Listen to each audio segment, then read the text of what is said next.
In the quiet suburbs of West Pittston, Pennsylvania, the Smurl family thought they'd found their dream home. That is, until the walls began to bleed. The screams came at night, and something unnatural made itself known. For over a decade, they lived alongside a presence they could not explain. Something that moved through the shadows, shattered their peace, and tested their faith. It wasn't just bumps in the night. It was violence, oppression, and if you believe the stories, something demonic. Tonight, join Nat and I on Up Late with Nate and Josh as we step across the threshold of 328 Chase Street, where the haunting wasn't just a ghost story, it was a war for survival. This, ladies and gentlemen, is the Smurl haunting.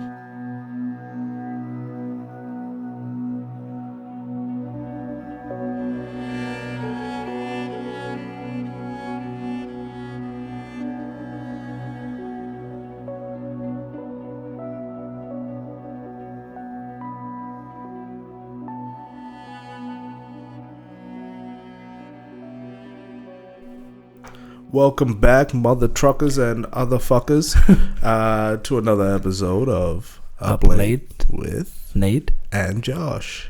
Wee. Yeah, don't say that. I need a wheeze. Yeah. Wheeze. Welcome back. Josh already welcomed you guys, but I thought that I'll welcome you as well as as being a responsible co-host on the podcast. Yep. So welcome back, Josh. Welcome to you too.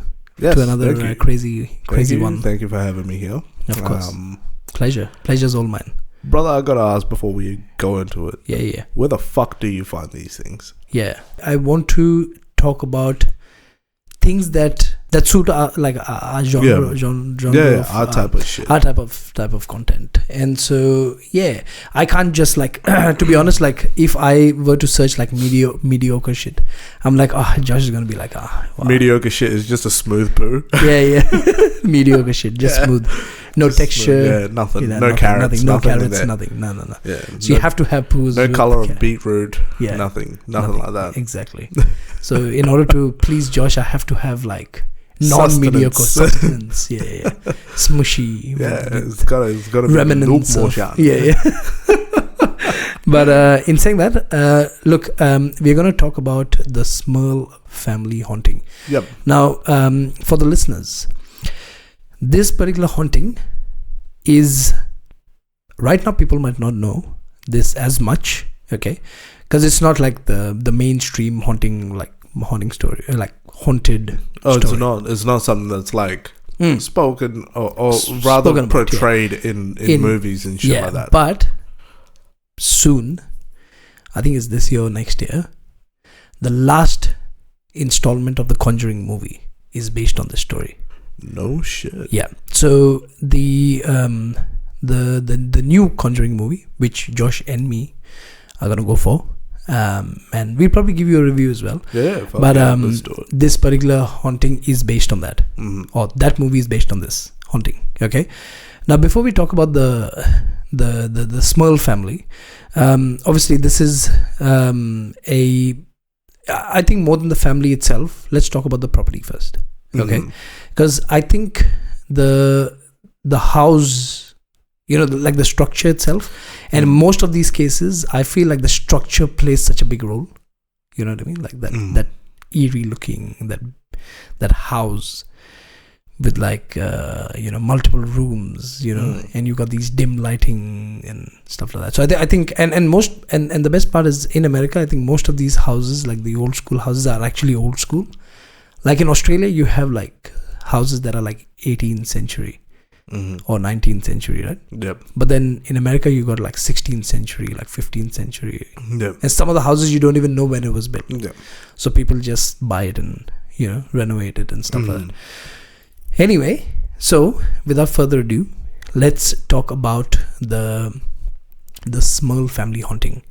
Now, like I mentioned, before we talk about the Smurl family itself, we are going to talk about the duplex that was built on 328 to 330 Chase Street in West Pittston. Yep. And Josh did a good job.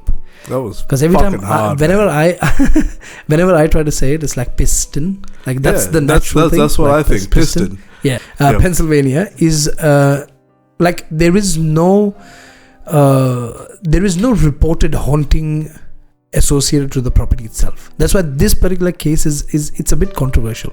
And we'll get to it, right? But this house was built in the 1890s, early 1900s. At least that's what it's estimated at. The duplex style home was a fairly typical, like a working class residence for the area, for the area. Okay, and the construction likely was for coal miners, basically. Oh, okay. So it was like and one of those families. worker homes. Yeah, exactly. Yeah. Very typical middle class, like coal miners, family homes, and it actually carried on right until the 20th century. So that house has been passed on from owner to owner. So it's not been with just one family. So it's been sold it's a over. whole house. Oh yeah, it's a whole house. Yeah. No. Yeah. What is it called? The frat house. No, just a house that's a whole. That's a whole. Yeah. With people, I guess. Exactly. So this whole house. Yeah. If you know what I mean. So this whole house was. Anyway, so right until the 20th century, right? Families have moved in, moved out, whatever. But the region itself has a long industrial history, Josh. Okay, that part of Pennsylvania, especially with coal mining, which shaped much of the community that lived there at that time. Okay, and as you know, though there are no noted hauntings or like reports of this particular property being haunted. Coal mining, right? There's in those days, you don't have your health and safety as strong as it is today. So you might have fucking people dying. You got a hard hat? No. All right, just don't get hit in the head. Yeah. Hop on. Son, what are you doing there with that pansy-looking hat? That protective gear on. Yeah. You fucking pansy. Take it off. Now go climb a building and jump up. Yeah. So Yes, boss. Yeah, Josh pretty much portrayed the health and safety manager in those days, right? Yeah. So who are you, a fucking dandy? Yeah, get out of here. Sorry. Yeah, you're not a handyman. You're a dandy man. Yeah. Yeah. Put a cigarette in your asshole since you want to be a bitch. Why don't you wear gloves too now? Yeah. Yeah. Okay, Miss Daisy. Pittston Daisy. Yeah. Daisy Pittston. Yeah. Oh, fucking gosh. Gross. Anyway. Yeah. Anyway, so basically this particular area was known for their coal miners. Okay, and like I was mentioning, what I want to say is that because due to the lack of like health and safety rules back then, a lot of people died. A lot of people in mining used to die. You know, and so. Who knows? Maybe there was deaths that had occurred in the family, but never reported. Whatever. Yeah. Now, this particular place in West Pittston. See where I was fucking struggling? Yeah. I think it's just a fucking tongue twister. Hey? Yeah. So this particular location, again. Brother, it's going to constantly. I think 1 hour of this podcast is going to be me trying to pronounce this shit. Yeah, that's why I did my part. I'm like, I'm good. I ain't pronouncing this fucking name no more. Okay, this particular area in WP is a small borough in northern part of Pennsylvania. Okay, let's just go West P. West P. Yeah, let's do that. So in West P, so West P is a small area in northern Pennsylvania. With a very modest population and a very strong Catholic presence as well. Okay? Oh, dang. Okay. Yeah. Before the 1970s, the area was not known for hauntings or dark folklore at all. Okay. This only started after that. Now, there's no records of deaths or any kind of tragedies that are associated to the property itself. Now, there's no verifiable public record of violent crimes or violent death, murders or any suicide in the house as well prior to the Smurl family actually moving in. Right. Yeah. Unlike famously haunted locations such as like the Amityville horror house that we already discussed. So anyone who's not checked that out, go check that shit out. That's funny as fuck. That's funny. I think. Yeah. But also, it's actually like a really interesting story. If you haven't heard it yet. So unlike that house, the Amityville house, which has history of murders that have happened there, this house had nothing. And that's one of the major reasons why I wanted to talk about the house specifically, the structure. Yeah. And that's what brings the conspiracy, right? And Josh will jump into the conspiracy side of it. Anyway, this has led for some skeptics to actually question the origin of the haunting itself. Now, before the Smurl family actually owned the house was reportedly rented or sold by various families over the years. But none made any claims of any supernatural events happening there. Do you know Interesting. What I mean? Yeah. So as soon as this family moves in, that's when the crazy shit starts happening. I already got a theory. You got it? Okay.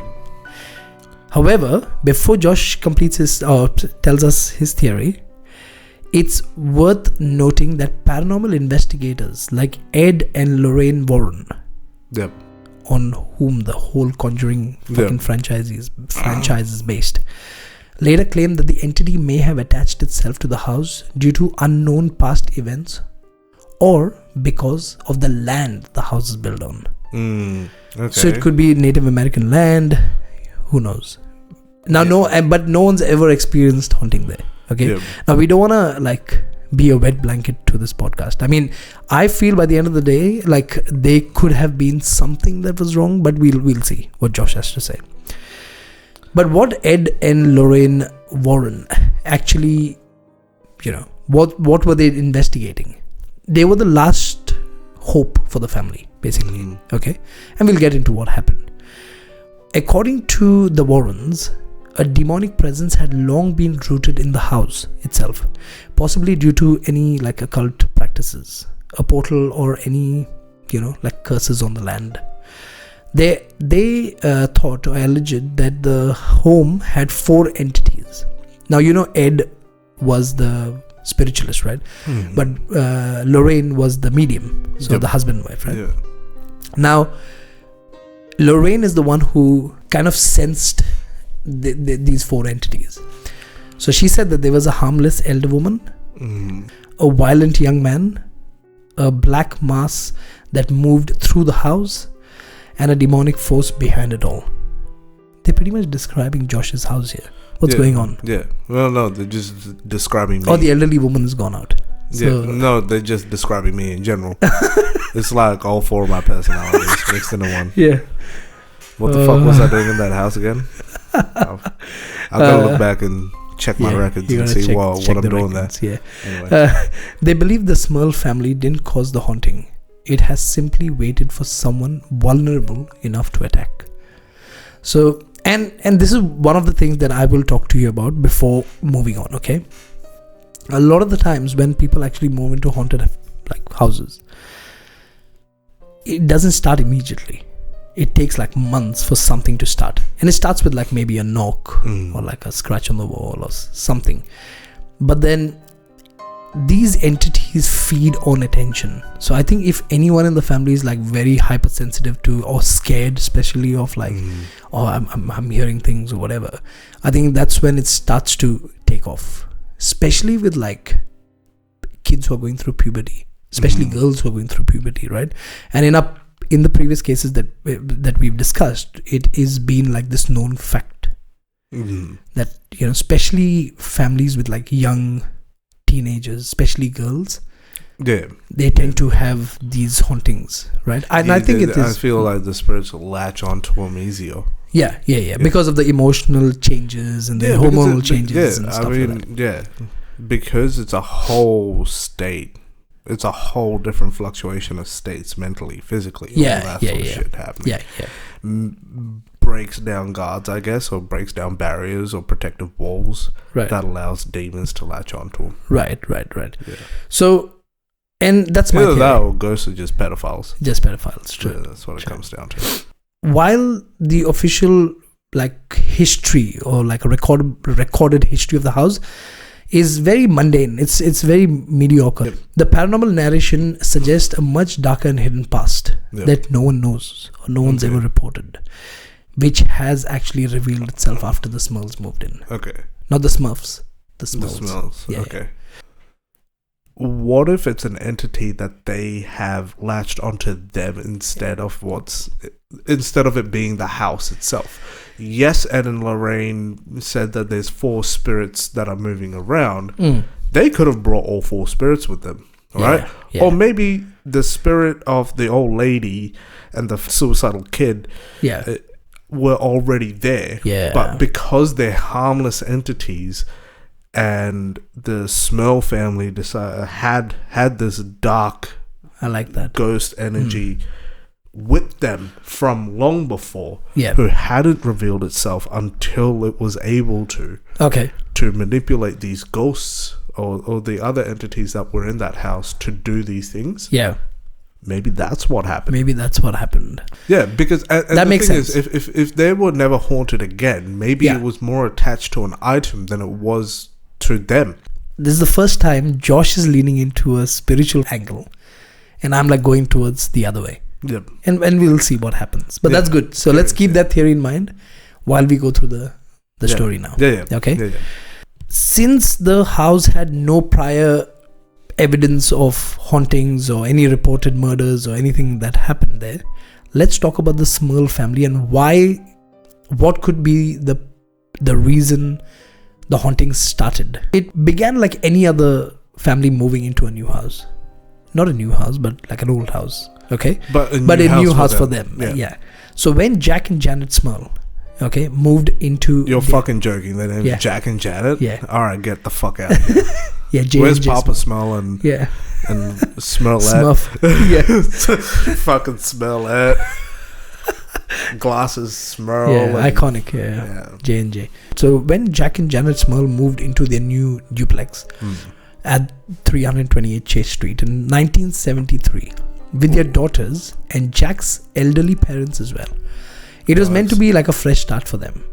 So what had happened, Josh, is that during the 1970s there was a massive flood that had destroyed their old home in Wilkes-Barre. And this modest 2-story house shared with Jack's parents on one side seemed like a chance at normalcy. And so they pretty much moved in. They liked the property. Apparently, as soon as Jack saw the house, he was like, "Fuck yeah, this is my house." I feel like this house belongs to me. For the most part, the move into the house itself was very peaceful. Okay, and like I mentioned as well, Jack and Janet, as soon as they saw the house, though they didn't have many options in order to move, when they saw that house, they actually felt connected to it. Like Jack was actually very excited to move into that house, and he felt this like calming, like belonging, like this feeling of belonging into that in that house. Oh boy, was he wrong about that. When they moved in for a couple of months, nothing happened. And then their nightmare began. We're going to talk about phase 1 of the haunting. Oh, lovely. Phase 1 of the haunting was basically the first signs that were easy to dismiss at this point. Yeah. Either no, so something like that. What happened in the Smurl family, like in that house, was that there were these stains that would appear on the floor, like on the wall, and they would clean it, right? It would go away, and then within like 10-15 minutes, Mrs. Smurl would come in to the house, to that room where she's just cleaned, and she'd find the stain again. So it seemed like this particular, and she would repeatedly clean it. She would clean it and it would go away and then come back. So I think what it was is it was like starting to fuck with your head. So despite of her cleaning this constantly and this just didn't happen like in one area. This would happen just randomly in places. Spots. Yeah. And she'd like start doubting herself whether she's cleaning properly or whether she's like imagining things, and so it started to mess with her head. Now, despite these small like stains around the house, there were also cold spots around the house, around the property. Right. Okay. Now these cold spots were like, it wasn't like everywhere. It was like in this specific area of the house. Yeah. And then it would move to the other area. Yeah. And back in those days, you didn't have like centralized AC or whatever, right? Mm-hmm. So this cold spot would change space, like places. Mm-hmm. Okay. And even in the middle, and this is according to the family, even in the middle of summer, they had these ice cold spots in the house. It started getting weird, where their radio used to turn on its own. Some reports stated that the radio would turn on, but you know how it turns on static? Mm-hmm. It would actually turn on static and then go on to a radio station. When this radio started turning on its own, back in those days, you had your electrical lines were not as good as today. Yeah, whatever. So there used to be electrical leaks and stuff like that. So they blamed it on electrical failure of the house when the radio started turning on its own. But one day, this was pretty much the time that the family actually started to take these signs seriously. Mm-hmm. When, like out of the blue, their television suddenly bursts into flames. Okay, and it just randomly catches fire. And you know the fucked up part is that the TV was not even connected to the fucking switchboard. No. Oh no. To the socket. Now, why? Because of the radio turning on, the family thought that they could be electrical disturbances or leakages in the house. So they actually disconnected the TV. Yep. But then the TV caught fire, in spite of not being connected. Now Janet would be the one actually telling Jack these things, right? And she's like, Jack, this is what's happening. But like every fucking haunted house story, the husband's not gonna believe what she's saying. No, of course not. Fuck you, Jack, you dumb prick. Yeah. So he didn't believe her. And then he like dismissed her for a couple of times. But when the TV actually, it caught fire, that's when he tend to, like he kind of got a bit concerned. Now, something that would happen over and over again with Janet would actually hear her name whispered when no one was at home, and she would like look around, and the problem is that it was not just a random voice. It would mimic either her mother-in-law or her own mother who's not there. Because we have no record of her mother. Like Janet's mother's not in the picture. But she would actually hear sometimes her mother, but mostly her mother-in-law call out to her. But the mother-in-law wasn't at home at that time. Okay. And this then started affecting Jack as well. So the haunting, like these signs started affecting Jack as well. He becomes like paranoid that someone is watching him from the dark. Okay. So in there, if you see the house and if you see like whatever's remaining, right, in the house, I mean, it's still standing. It's still the house is still standing, and it's been occupied by other people. But they were like these, in the 70s, right? Like you don't have these LEDs and stuff like that. So if you're fucking, for some reason, like whatever room's light is on, the light wouldn't go out of the room. Like every fucking haunted house story, right? Anyway, one day, one of their doors in the house suddenly slammed like violently, and there was no wind. It was like still. Footsteps echoed on empty staircases. Yeah, that will freak me the fuck out. Yeah. That's my no-go zone. Yeah, footsteps. And this now started intensifying, basically. It escalated so fast, you won't believe it. When Jack would enter, like, let's say, like a particular room, he would go in, everything's normal, he would turn back, go out. When he come back in, all the drawers are open. Every drawer, not just one, two, like every drawer in the room is like open. After all this, whatever was happening, there are reports of family, the whole family actually sitting in the like in a particular room, and the room next to them, Josh. They could hear these drawers open and then suddenly fucking close, and then they would open again, and they would they would get slammed shut again. Okay. And the family didn't know how to react to it, and everyone used to be there, like the elderly parents, like Papa's Smurl. I'm surprised neither of them had a fucking heart attack. Yeah. So when they explained what was happening to them, they were actually terrified. So they were very, very terrified of what was happening. Yep. And like I said, it was escalating so quickly, Josh. Like every day it was getting worse. And so when the family would hear these doors open and shut in the next room, they would just fucking freeze. Because obviously there's no one in the house. Your first response as a man of the house is, or someone's gotten or broken into your house, right? Yeah. For them, they knew that there was, it's literally the room next to them, which is far away from the main door. Yeah. You know, and that would happen.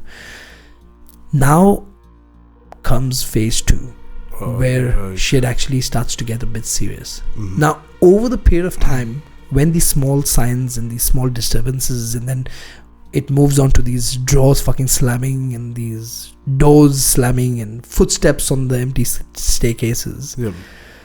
What happens is the intensity of the haunting starts to become violent. Of course. Now, Jack's mother, Mary, who was recovering from a surgery, when she claimed to see a black shadowy figure glide, not walk, not move, but glide through her room and vanish. Okay. Now, soon after, she suffered a stroke as well. You just mentioned, why didn't they have a heart attack? So she actually suffered a stroke. Yep. The family began to wonder, was something in the house draining their strength? Was it actually feeding off their fears? Right. And this is what happens, and that's why I explained to you like, you know what I mean? It like, does happen. I feel like vulnerable families, if they start noticing these things and they start getting like fearful of that, I think the entities feed on that. Yeah. So that's what happened, right? Now, the Smurls begin hearing inhuman growls coming from inside the walls of the house. The dog was thrown against a wall one day because they actually heard the dog like squealing in pain, right? The dog was thrown against a wall. Now, a ceiling fan tore itself from the ceiling and crashed to the floor.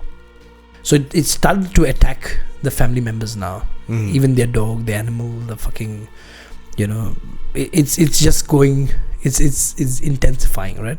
Now, even more terrifying is that Janet claimed to be physically assaulted by an invisible force, lifted her off the bed, and then she was thrown back down. So this is now intensifying, right? Yeah. Now, Jack too would later admit that he had been sexually violated by a female-like entity that pinned him down and left him feeling drained and violated.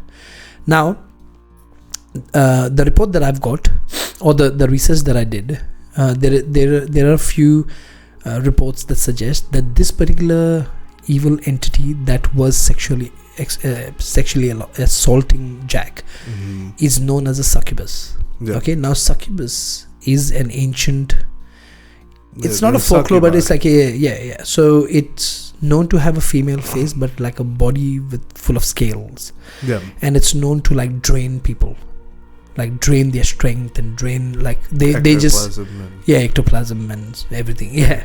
So a succubus apparently was attached to him in that house. Okay. Now Janet Smurl in 1986, in an interview, she said this, right? She said, "It felt like someone grabbed me from behind and shoved me. But when I turned around, there was no one there. I was completely alone. But I could feel the hatred in the air." The way she was assaulted was purely with hate. Yep. Okay. And when they interviewed Jack said that he'd wake up in the middle of the night to a very foul smell, like rotting meat, and this thick, heavy presence in the room. He couldn't move. A lot of people living in haunted houses or have stayed in a haunted house will always mention this particular detail, that they have this rotten, like decaying meat smell. Okay.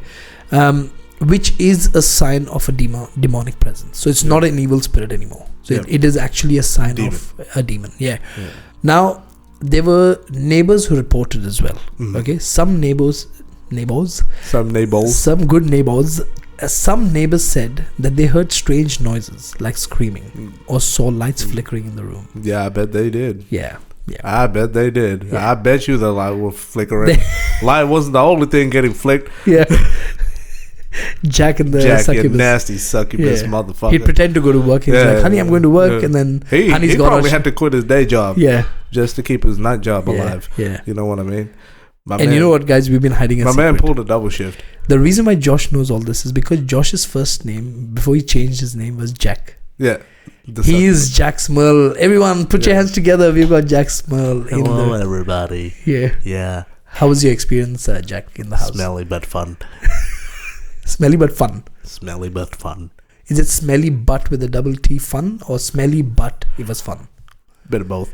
Oh, yes, that's sir. good to know. Yeah. That's good to know. Nah, So, I mean, did you actually was terrified? I was scared. I was absolutely petrified. Don't tell me. Yeah, but can you talk to us about the succubus? What was the name? Janice. Janice. Oh, so it's pretty odd because your wife's name is Janet, isn't it? My wife's name is Janet. The succubus is Janice, and I think Janice had a thing for me and not Janet. Oh.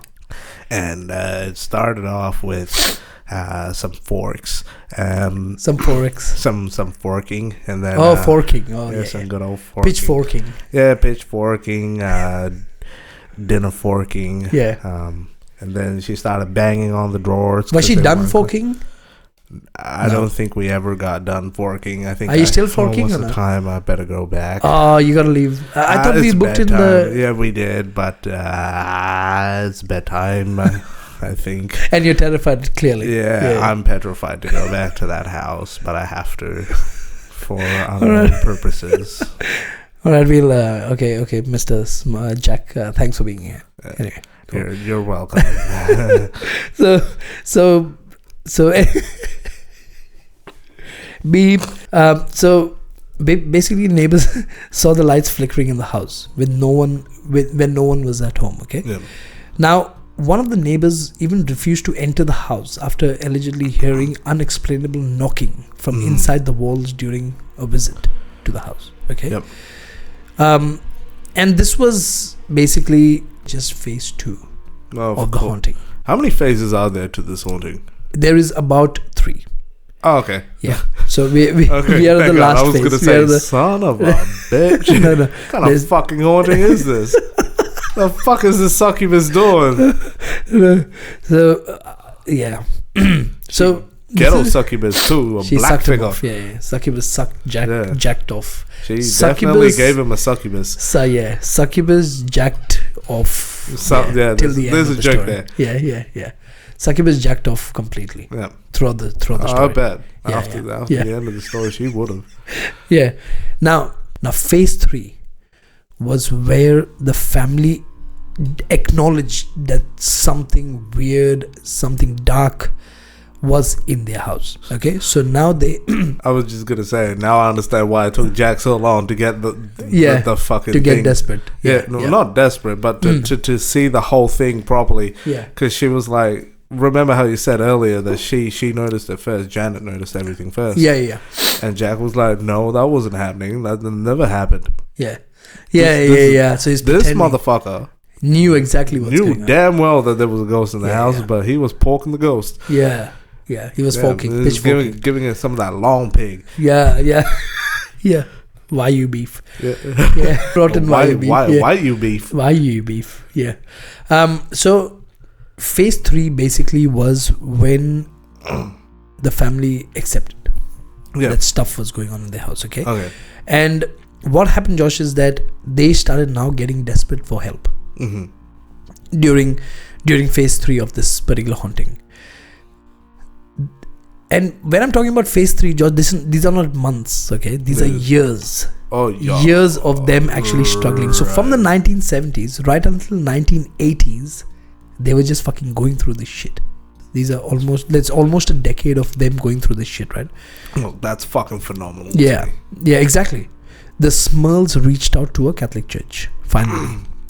But when they went and explained their situation to the Catholic Church, the first thing the Catholic Church did was pray over them. They didn't believe them. Oh, right. So they were first instantly met with skepticism from the Catholic Church itself. They had no priest who was ready to come and help them or exercise the house or maybe, at least guide them spiritually, because as soon as they explained their story, the priest was like, you know what? Yeah, fuck you. Okay, so I'll believe your shit. Yeah, we don't believe your shit.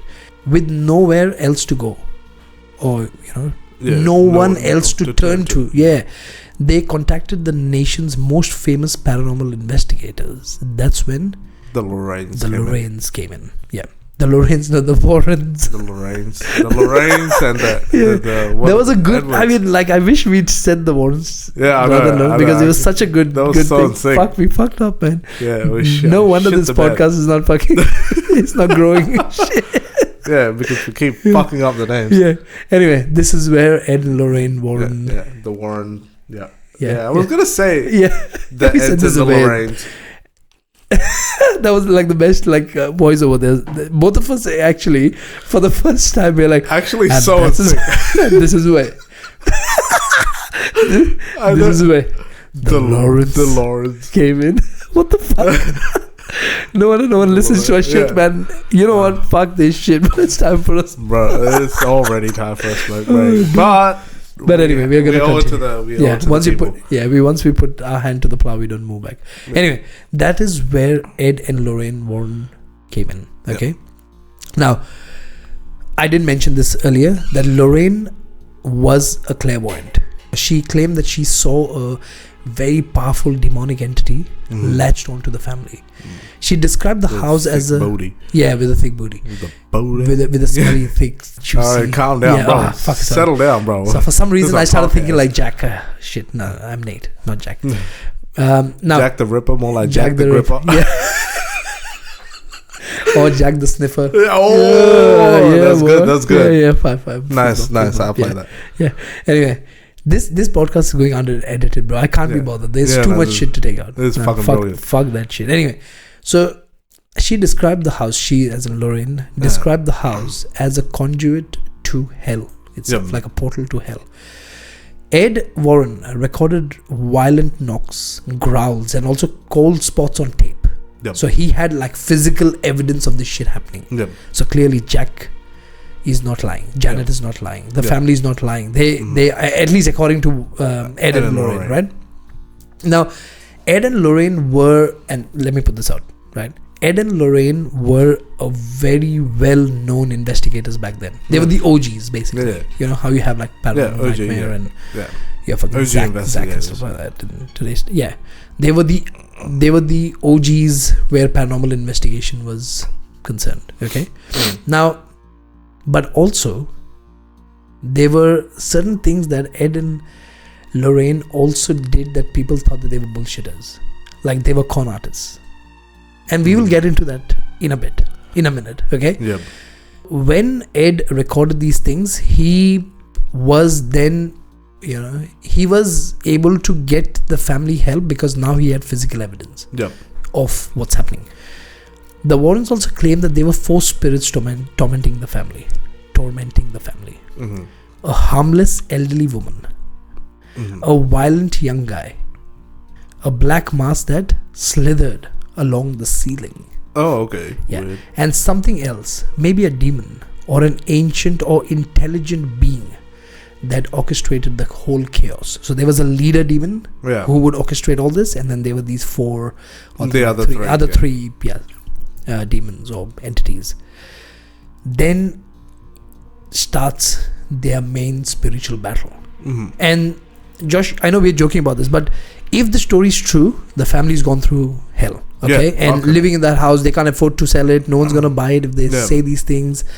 I mean, in a way that they're like, if they were pretending to do this, they're actually they're either smart because then they can use this house as a public attraction to make money or to write a book. That's what most people do. Or they're gonna do the opposite, which is lower the market value of the house because then no one wants to buy it because there's like all this fucked up shit happening, right? I mean, in either way, if this is true, then they went through hell. And they were really desperate for spiritual intervention. Couldn't have been that fucking desperate if it took them years to get help. Yeah, but I think like back in those days, like we did mention, it's not so easy to keep moving. You know what I mean? Like it's not even keep moving, but imagine having to like find people to do shit for you. Now you just fucking Google like my air conditioner broke. Fuck yeah, that's who can help me? And then you get like 30 fucking 30,000 people. Yeah, doing it 30,000. Yeah, just in a 5 kilometer radius of your home or 5 mile radius of your They'll home. be able to help you. Who are able to help you. Exactly. And you're just like, how the fuck do these people exist? But I've never seen them. Exactly. So they might have struggled. Yeah. And that's when the spiritual battles, like they wanted they now knew that no man can help them. It has to be spiritual. Like a spiritual intervention was needed at that point now. Right. Now that's when their spiritual battles began. Now over the following months, priests now were taking them seriously because of Ed and Lorraine. Okay. So Ed and Lorraine used to work with the Catholic Church very closely. Mm-hmm. So they would always get the evidence, give it to the priest. The priest would then come, look at the evidence, get the permission from the Vatican, and then go and exercise the house. What a fucking process, bro. Yeah, it is a big process, and hence because of Ed and Lorraine, the priest started taking them seriously. So now the priest started performing multiple blessings and minor exorcisms on the house. But the entity always returned, but it returned more angrier. Yeah, as it would. Than ever. Yeah. And after one blessing, specifically, Josh, the house remained calm for a week. Then the walls began shaking. The whole structural...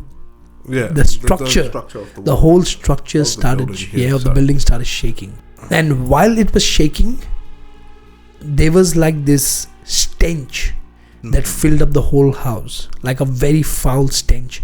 And they, to a point where they actually moved out. Yeah. Like, not moved out, I mean, they, to a point where the family actually had to step out of the house because it was unbearable, okay? Yeah. Now, Jack claimed that the demon followed him to work as well. It started whispering to him at work, tormenting him even outside the house. So it was not limited to him just being inside the house. The succubus pretty much was his work wife. She was down bad for him. Yeah. She became his work wife. Down bad. Yeah. So girl became a simp. Yeah. She became a simp. Jack was Jack must handsome. have been handsome motherfucker. Yeah. So now Jack Smurl in a press conference said, "It didn't matter if we moved rooms, moved furniture, prayed. There was nothing that worked. You can't outrun a thing you can't see." And he made sense, where this was concerned. By 1986 or 1973 or 76 is when they moved in. A decade later, by 1986, the case hit the national spotlight. The media descended on the West. Again, this motherfucking name has come up. The West Pittston area, okay? Pittston. There were news vans, reporters, skeptics, and true believers that crowded the street outside the Smurl home. Some neighbors accused the family of faking it for attention, okay? But the Smurls didn't want fame. They wanted peace, and they didn't ever get it. Till at least they were in that house. Now, over the period of time, by the end of their fucking, their wit's end. The limit of how much they could bear. Yeah, wit's end. Yeah, wit's end. There was a full exorcism that was performed. Now, this was not a minor exorcism anymore. There was a full exorcism performed by a Catholic priest in 1989. Nearly 15 years, more than a decade after the first haunting started taking place. So, now the Smurls reported that things finally quieted a bit down. Okay. Soon after, they moved out of the house permanently. They didn't want to take a chance now. Because this time, if the entity would come back, the walls were shaking last time. This time, I mean, Jack would have gotten his dick cut off or something. Yeah, exactly. She would have snapped it off while she was riding it. That's it. Exactly. Popped it out. Yeah. She would have thrown that hip. Just like pop. Hips don't lie. No, not she would hers have anyway. Shakira'd him. Yeah, my man would have not survived that. Yeah. He sound like that's what he sounds like. Anyway, so after the main exorcism, when things actually calmed down, they moved out. They should have just stayed back. Whatever. I don't know that. Anyway, they didn't want to take a chance, so they moved out of the house permanently, never to return back to the house. And Josh, this is one of the only cases of haunting that you will see a family stayed in the house for like more than a decade. Yeah. And face the consequences. Crazy. But what have you noticed in the whole story? There's one thing that you would have noticed in this particular. They had kids, didn't they? Hey, yeah. There was no mention of the There's kids no getting mention. haunting. But in certain reports, at least in what I researched, there was not much mentioned about the kids. But in one particular case study of the house, when they actually spoke to the daughters, the daughters actually claimed that they were dragged from their bed in the night. Oh, okay. But they couldn't see anyone. Yeah. In the pitch, in the darkness of the dark night, whatever. The blackest of the black night. Anyway, so the daughters actually claimed that they were dragged from their beds and scratched multiple times. Oh, right. Yeah, and they would hear. So the daughters. I mean, in some cases, that's why I didn't bring it up as much. But in some cases, the daughters actually said that things would happen. Like they would be in their rooms in the night, and then suddenly their mattresses would shake. The mattresses would actually lift up from the bed and then go back down on the bed. Yeah. So but there's not much reported about this. After the house was sold and they moved out permanently, new tenants took over the property. But you know what happened? Nothing. Every family that moved in never reported a single haunting that ever happened to them. When Janet was asked about this, she said that after the exorcism that the priest conducted, it was like someone finally shut the door. Like something just left us. So there was this heavy feeling in that family for decades, man. Like for 15 years, they felt this heavy presence on them, around them, butt sniffing or whatever. Yeah. And finally, they, like a weight was taken off their shoulders. So that's what that's what Janet said. Yep. In 1986 to 1991, there were a lot of media attention. Okay, there was a lot of media. This story got a lot of media attention. With the help of Robert Curran and the Warrens, the Smurls published a book called The Haunted: One Family's Nightmare in 1986. In 1991, the story was adapted into a made-for-TV film that was titled The Haunted, produced by the 20th Century Fox production company. Yeah. Now, Jack and Janet reportedly approved of the film, although they claimed it didn't fully capture the fear they actually went through. Okay?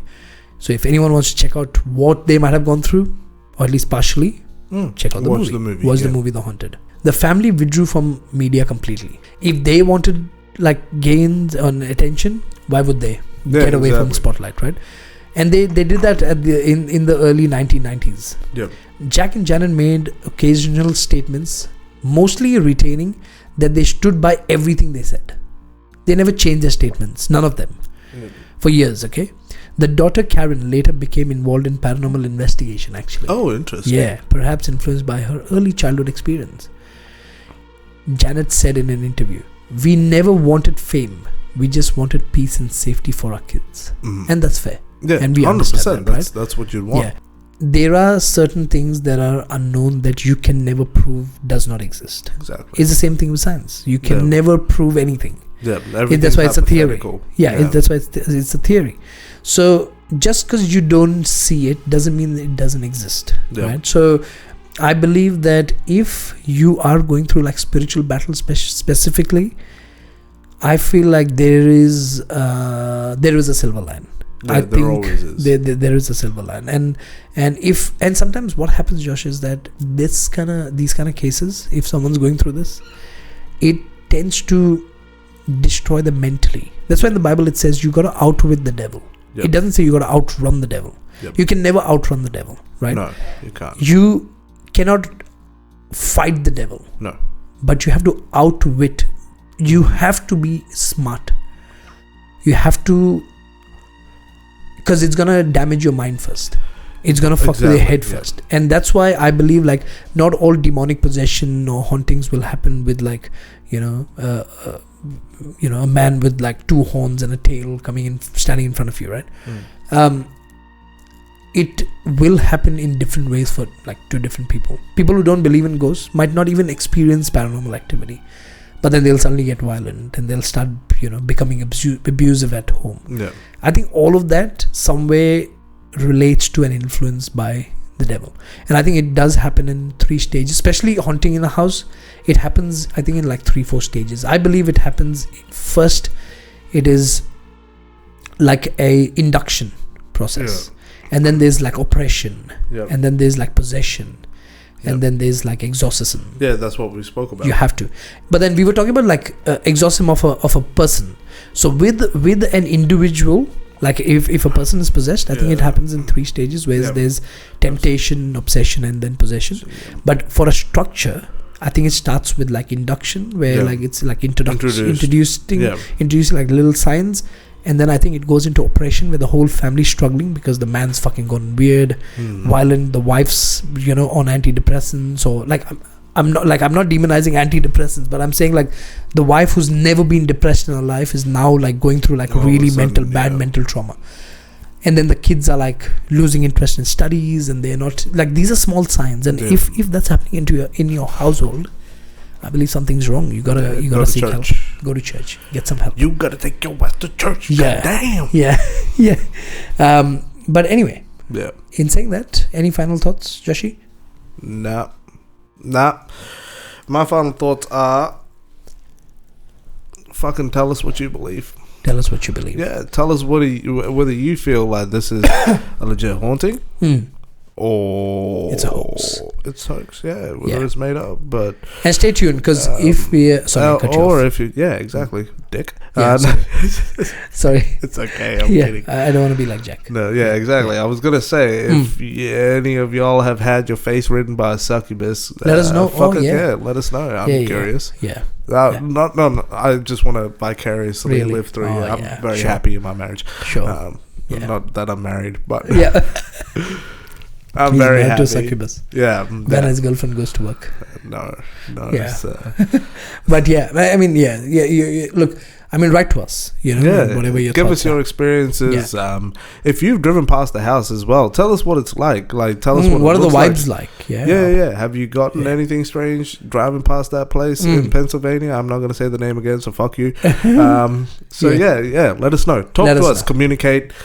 And so that way we can communicate back and be like, oh my God, people like us. Well, rather people listen. Bitch. Yeah. Anyway, saying that, from me, though. That's it from him. But in saying that, Joshi, you know what time it is? Time to piss. Yeah, it's time to piss. That's just after an alternate for a smoke break, motherfuckers. Adios. Take care. Ciao. Get your face ripped.